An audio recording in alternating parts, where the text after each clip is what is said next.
سلام البنات، اهلا وسهلا بكم ومرحبا بكم في قناتكم قناه عطر الدار. الفيديو تاع اليوم سميته فيديو المعجزه.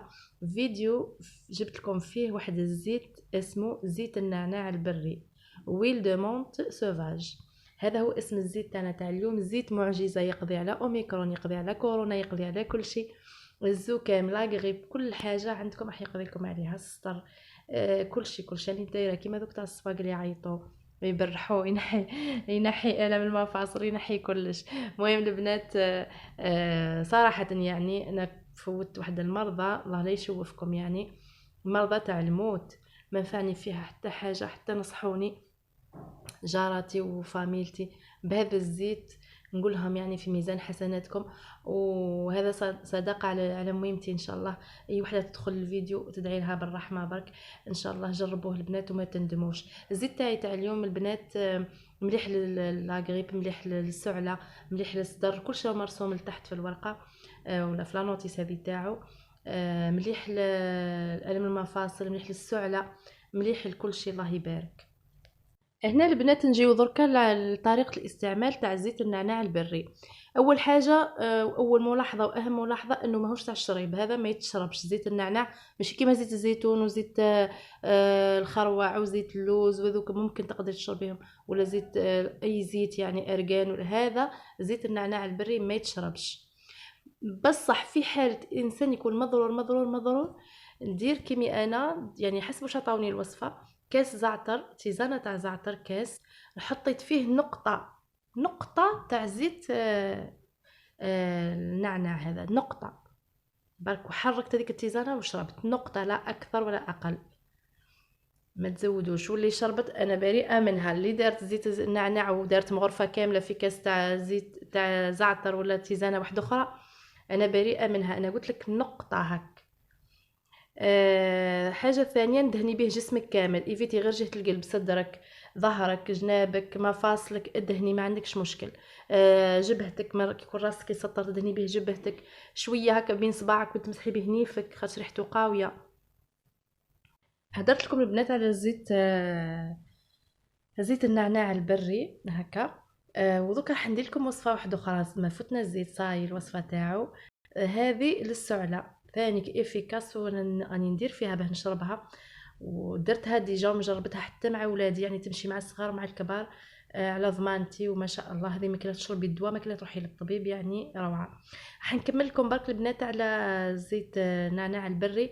كاين زيت النعناع ما كاش البري، هذاك خفيف ما ديروش به، لازم زيت النعناع البري، وتكون القرعه تاعو تاع الزجاج، ما تكونش القرعه بلاستيك، ويكون مكتوبه فيها بيو، يعني مخابر، خارج من عند مخبر، ماشي خارج غير هكاك، فهمتوني؟ بيو، قرعه تاع الزجاج. لو بخي عند لي فارماسي 50 ميل، وعند العشاب 20 ميل، باش تشوفوا لا ديفيرونس برك، وانتم احرار.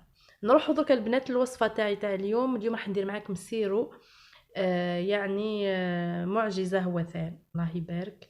اليوم راني دخلتها لكم غير معجزات، الله يجيب الخير وصاي. المهم البلاد هذه مجربتها انا حتى لولادي، عندها عوام وعوام يعني.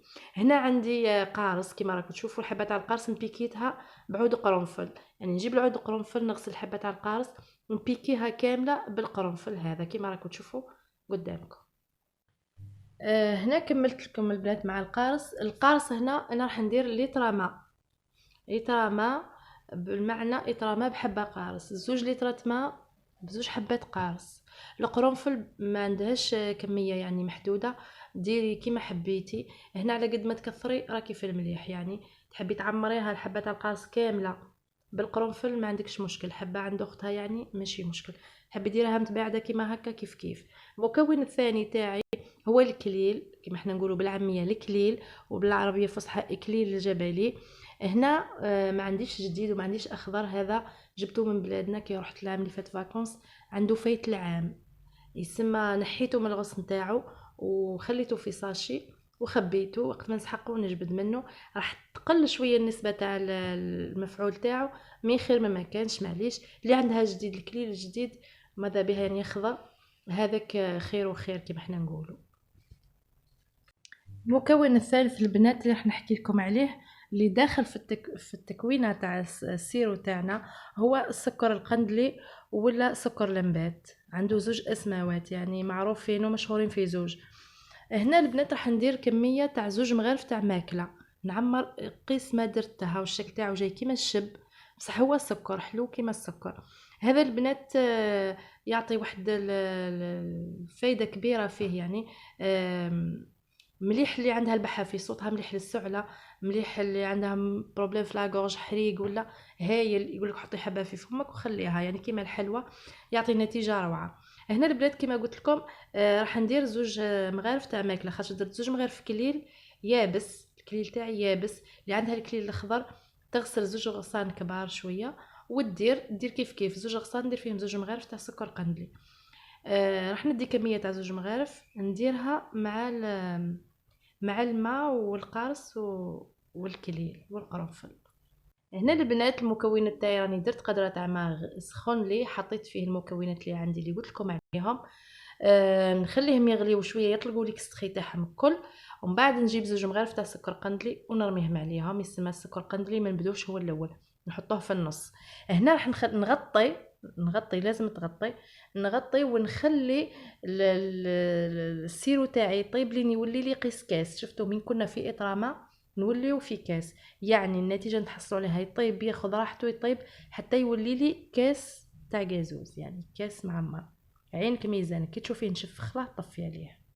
هنا البنات السيرو تاعي راهو نشف، راهو ولا لي قيس كاس.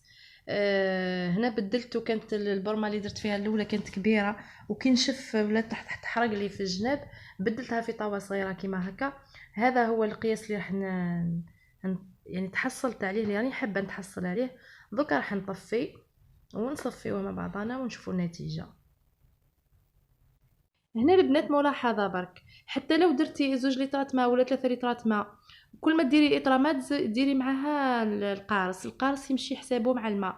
2 لترات ماء 2 حبات قارص، 3 ماء 3 قارص، يعني كل ما تضاعفي الكميه لازم توصلي الكاس، تخليها تنشف حتى تولي كاس. لو كان 10 لترات ماء و10 حبات قارص راح تخليهم ينشفوا حتى يولوا الكاس. هذه هي الملاحظه برك اللي حبيت نوصلها لكم. وسمحوا لي البنات على التصوير، الايفون تاعي يقعد يطلق هبالو هاكو تعرفوا، والسيبور مكسر وانا مريضه وخليها على ربي وصاي. بعد ما صفيت السيرو البنات وطاب، هاي النتيجه تاعنا، هذا وش تحصلت. ان شاء الله الوصفه تعجبكم البنات، تخلوه حتى يبرد مليح. تحبوا تفرغوه في قرعه تاع السير وتغسلوها مليح وتعقموها وتديروها فيه، تحبوا في بلاره تاع الزجاج تعقموها كيف وتخلوها. تحبوا تغطيوه هكا بالالومنيوم كيما راهو يبرد في الكاس، تغطيوه بالالومنيوم وتخلوه. كيف تشربوه البنات؟ هذا تشربوا من غرفه تاع ماكله 3 خطرات في النهار، واحده الصباح واحده نص نهار، واحده في الليل كي تجيو راح ترقدوا، من غرفه تاع ماكله. حب ذراري صغار ولا حب ذراري ولا كبار، هذه هي. هذا هو الشكل تاع الالومنيوم اللي قلت لكم غطيو به السيرو تاعكم. البنات هذا هو وصلنا يعني لنهايه الفيديو تاعنا. مالغري مريضه وكلش، بس حبيت نشارك معاكم الوصفه وما حبيتش نطول عليكم، قلت معليش باش تستفادوا في اقرب وقت، خاطش عليها والمرضى وداي حاله، وما كاش اكيد ما كاش دار ما قاسهاش المرض، خاصه الناس اللي نعرفهم انا. ان شاء الله الفيديو يعجبكم، ما تنساوش الاشتراك في القناه. نتلاقاو في فيديو جديد والى اللقاء.